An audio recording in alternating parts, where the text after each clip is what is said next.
Oke bang, ada pertanyaan nih bang. Gimana? Kenapa gue udah bikin trading plan tapi tetap aja gak jalan? Oke, jadi gini ya. Meskipun kita udah punya trading plan, ya pada kenyataannya, terutama ketika kita menjalankan trading, ada banyak hal yang mungkin bisa bisa menggagalkan rencana trading yang sudah kita buat. Dimana salah satunya adalah terutama ketika kita mengalami loss. Misalkan nih, kita udah bikin trading plan, kalau misalkan harga bergerak rugi sekian pips, itu kita bakalan stop loss. Tapi ketika kita melakukan trading, terkadang dan harga pun Tenan lanjut tuh. Ini kan Rek balikan deui tenan naon. balikan diri. Kenapa gue udah bikin trading plan tapi tetap aja gak jalan? Nah, jadi gini, ada banyak hal yang mungkin membuat trading plan kamu itu jadi nggak jalan. Padahal kamu udah nyiapin trading plan ini berjam-jam, berhari-hari, berminggu-minggu, atau bahkan berbulan-bulan. Terutama kondisi ini kemungkinan terjadi ketika kamu loss, karena pada saat loss itu adalah saat-saat yang paling rawan bagi kita untuk mengubah trading plan di tengah jalan. Nah, hal ini tentunya berkaitan dengan psikologi, di mana ketika kita mengalami kerugian, terutama dalam trading forex, kita biasanya berharap harga akan berbalik menjadi menguntungkan. Dan pada akhirnya ketika harga tidak bergerak sesuai dengan kenyataan, hal tersebut akan semakin membuat trading plan kita itu akan semakin kacau. Misalnya nih, teman-teman mungkin udah bikin trading plan di mana teman-teman bakal pasang stop loss 10 pips, tapi ketika mengalami kerugian baru 5 pips nih, teman-teman berharap bahwa harga ini kayaknya akan berbalik ketika menyentuh 10 pips, dan kemudian teman-teman menggeser stop loss tersebut menjadi 20 pips atau bahkan lebih besar. Nah, itulah salah satu faktor yang kenapa sih padahal kita udah bikin trading plan tapi kita gagal. Biasanya itu berkaitan dengan psikologi, misalnya kita berharap harga akan berbalik, atau kita juga terlalu optimis terhadap trading plan yang udah kita buat, sehingga ketika terjadi sesuatu yang tidak diinginkan, kita tidak siap untuk menghadapinya. Nah, Next. pertanyaan kedua. Bagaimana cara tetap disiplin ikut strategi yang udah dibuat? Oke, gimana caranya untuk tetap disiplin dengan rencana yang sudah kita buat? Ini gampang-gampang susah sih ya. Kenapa gampang-gampang susah? Ya, karena disiplin ini adalah salah satu hal yang paling sulit untuk dilakukan dalam kehidupan. Sebenarnya bukan cuma trading doang, tapi juga dalam segala hal. Terlebih dalam trading. Disiplin di sini biasanya hal yang paling sulit disiplinnya. Ini bukan berkaitan dengan strategi kapan kita entry atau kapan kita exit. Strategi ini biasanya paling sulit ketika kita menetapkan stop loss, dalam hal mengikuti stop loss, aturan stop loss ataupun aturan take profit. Disiplin kenapa kita sulit? Ya karena terutama dalam hal trading itu selalu ada yang namanya over optimism. Misalkan nih, teman-teman terlalu percaya atau terlalu optimis dengan rencana trading yang udah teman-teman buat. Nah, karena saking kenapa ya? Ini pertanyaan ulangi lagi. Bagaimana coba? Ya. Saya nggak punya aplikasi dan pakai, kayaknya belum ini, gitu ya. Belum bisa keluar. Oh, mana? Siapa tadi? Oh, bentar Pak.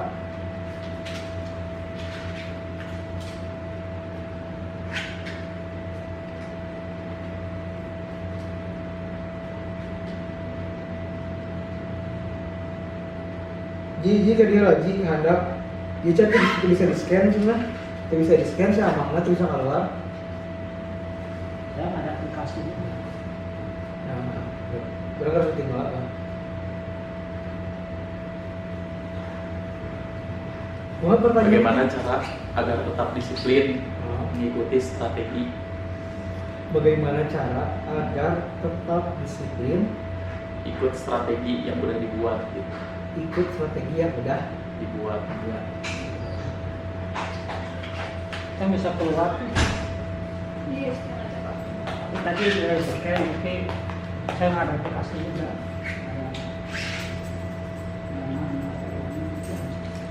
Kasih ya. Kenalan kan lu awal bisa ada ya. Cuma kamu gue tahu. Gimana cara agar tetap disiplin dengan Dengan strategi yang sudah dibuat. Oke. Bagaimana cara tetap disiplin dengan strategi yang udah kita buat? Dan memang disiplin ini adalah salah satu hal yang mungkin sangat sulit untuk dilakukan. Bukan cuma dalam training aja sih sebenarnya, tapi dalam kehidupan, dalam hal apapun, terlebih dalam trading. Salah satu cara agar teman-teman bisa tetap disiplin dengan rencana yang udah teman-teman buat adalah dengan yakin. Teman-teman harus yakin dulu dong dengan rencana yang teman-teman udah buat itu. Kenapa sih teman-teman harus yakin? Karena kalau misalkan teman-teman yakin, apapun yang terjadi di market, ini teman-teman gak akan merasa menyesal atau juga tiba-tiba kepikiran buat merubah strategi tersebut di tengah jalan. Lain cerita kalau misalkan teman-teman gak yakin.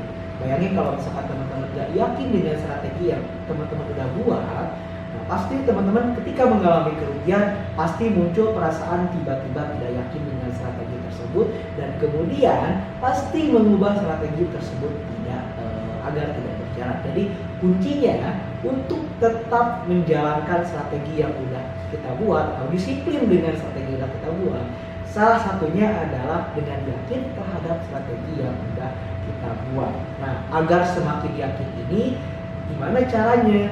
Nah, tentunya teman-teman harus melakukan berupa backtest atau juga melakukan riset yang mendalam terkait dengan strategi trading teman-teman yang akan digunakan.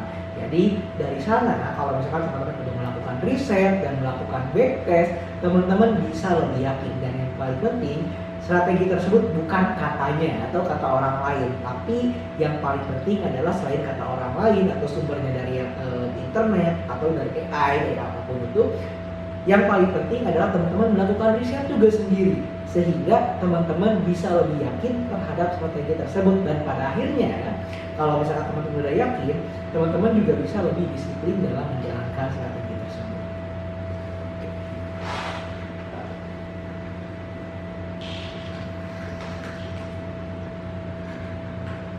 Tapi percayaannya halus kan? Percayaannya halus. Halus kayaknya. Tembok. Halus. Pertanyaan nomor 3. Kenapa gue overtrade padahal udah tahu resikonya? Kenapa sih kita sering overtrade padahal kita udah tahu risikonya? Oke, mungkin kalau misalkan kita ngomongin tentang overtrade, kita harus ngomongin tentang perasaan tamak yang ada dalam diri manusia. Ya kita nggak bisa pungkiri lah ya, sebagian besar trader, terutama trader forex, itu selalu menginginkan yang namanya untung cepat. Meskipun sebelumnya kita udah diajarin tentang yang namanya disiplin dan lain-lain, terutama untuk menghindari overtrade. Tapi dalam kenyataannya, terutama ketika kita melakukan trading, dan apalagi kalau misalkan kita biasanya, kalau ini pemula ya, misalkan pemula nih tiba-tiba wah anjing keganggu, LW riwat gitu. Nah, ngomong ini keganggu, makan dulu. LW riwat goblok, goblok rumah. Pak beli ayam suwir, terus teh naon sih singkongnya, urap kerupuk atau lah. Bagaimana cara menghindari overtrade padahal udah tahu risikonya? Bro, kenapa? Gue sering overtrade padahal udah tahu resikonya. Kerupuk. Kenapa? Aman guys. Kenapa sih kita sering overtrade padahal kita udah tahu risikonya? Oke, kita bahas dulu tentang penyebab overtrade. Biasanya overtrade ini disebabkan atau Disebabkan kenapa sih gue sering overtrade padahal kita udah tahu risikonya apa. Nah, meskipun overtrade ini berbahaya, ya meskipun kalaupun misalkan ternyata kita overtrade dan pergerakan harga ternyata mendukung posisi yang kita buat, kita bisa menghasilkan cuan yang besar sih sebetulnya. Tapi yang jadi masalah adalah kalau misalkan kita overtrade dan ternyata pergerakan harga tidak bergerak sesuai dengan harapan. Biasanya overtrade ini lebih sering terjadi ketika kita mengalami atau pernah cuan secara beruntun, sehingga kita mengalami yang namanya optimisme berlebihan.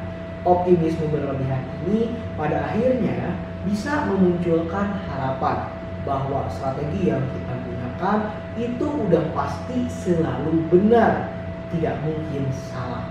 Sehingga ketika kita melakukan trading, kalau misalkan ternyata sinyalnya benar, ya itu sebetulnya tidak ada masalah sama sekali. Hanya yang menjadi masalah adalah ketika misalkan pergerakan harga ini tidak mendukung apa yang kita tidak mendukung posisi yang kita punya.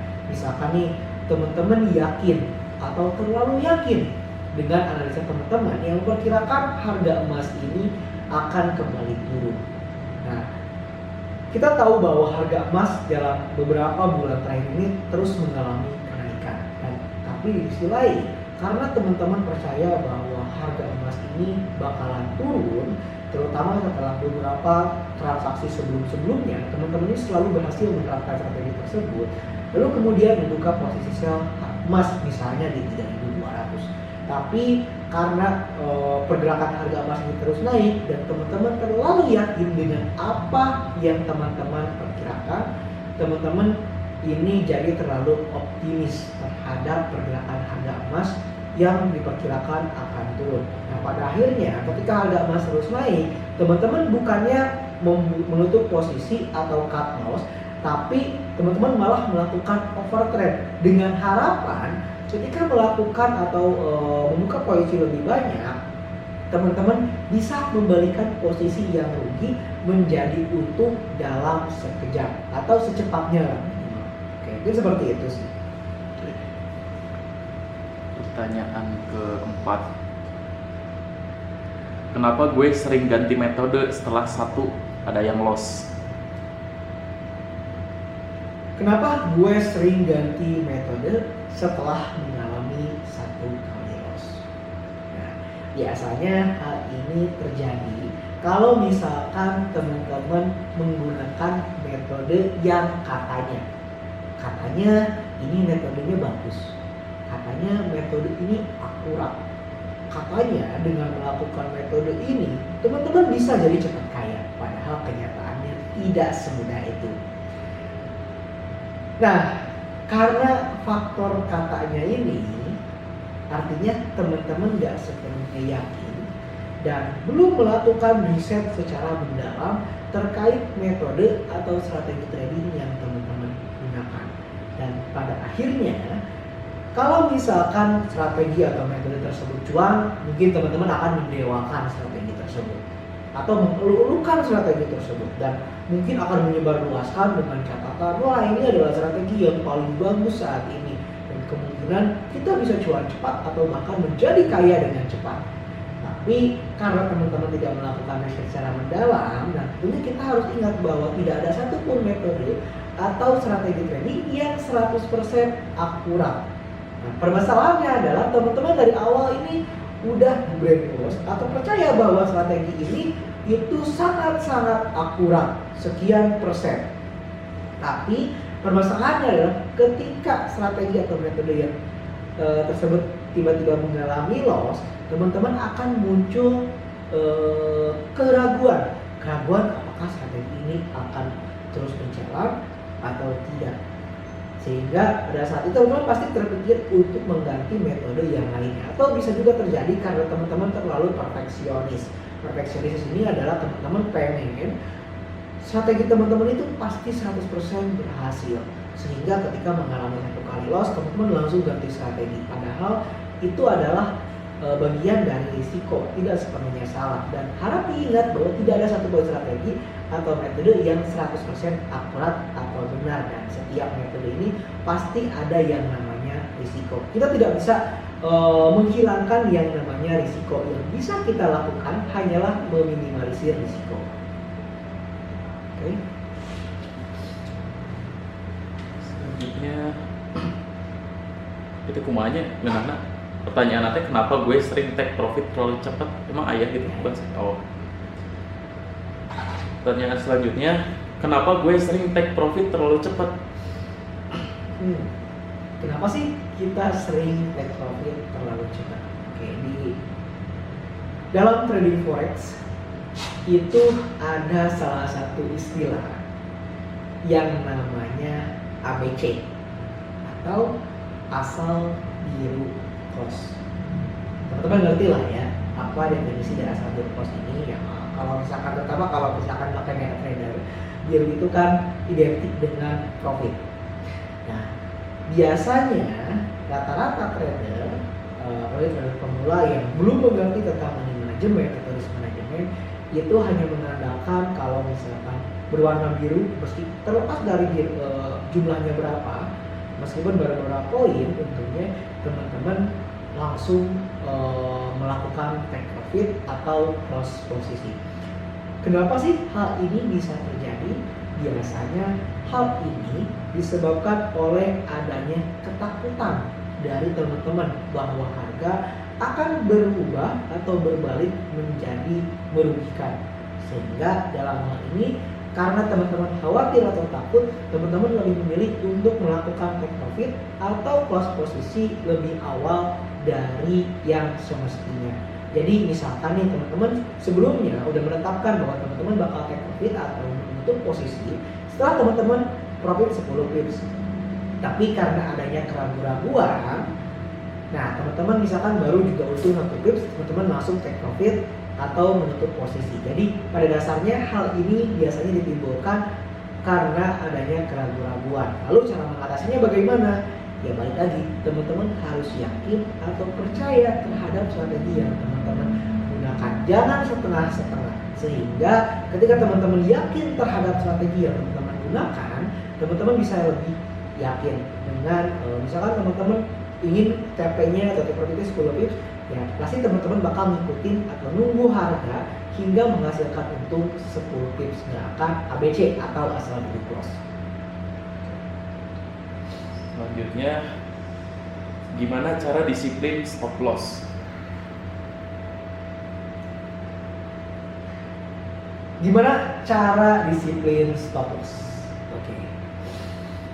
Stop loss adalah hal yang meskipun dalam money management atau risk management itu adalah hal yang wajib atau sebaiknya digunakan oleh teman-teman karena stop loss ini bisa meminimalisir risiko, tapi pada kenyataannya pasti jarang teman-teman gunakan atau bahkan tidak pernah sama sekali teman-teman gunakan.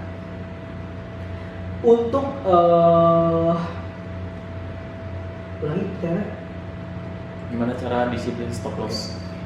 untuk atau agar kita lebih disiplin dalam menetapkan stop loss, teman-teman harus pahami dulu bahwa yang namanya trading, mau trading apapun itu, saham, forex ataupun di kripto, itu kita tidak bisa menghapus yang namanya atau menghilangkan yang namanya risiko.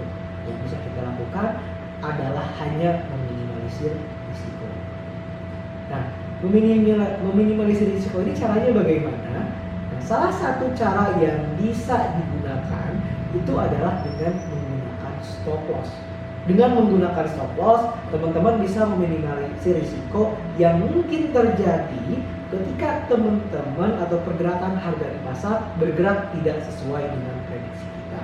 Akan tetapi sebelum kita memasang stop loss itu, kita harus paham dulu atau kita harus punya mindset bahwa risiko itu tidak bisa kita hapus atau hilangkan yang bisa kita lakukan itu hanyalah meminimalisir risiko. Kalau misalkan teman-teman udah punya mindset seperti itu, pasti teman-teman bakal lebih paham kenapa sih teman-teman harus pasang stop loss atau membatasi kerugian di level dengan jumlah tertentu.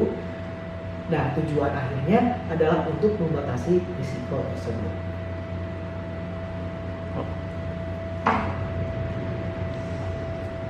Mudah saja ini sok-sok lewat. Enggak. Aduh. Next Roboka ya. Oke. Sok. Guys ya, berarti pertanyaan selanjutnya, kenapa gue sering bandingin hasil sama trader lain?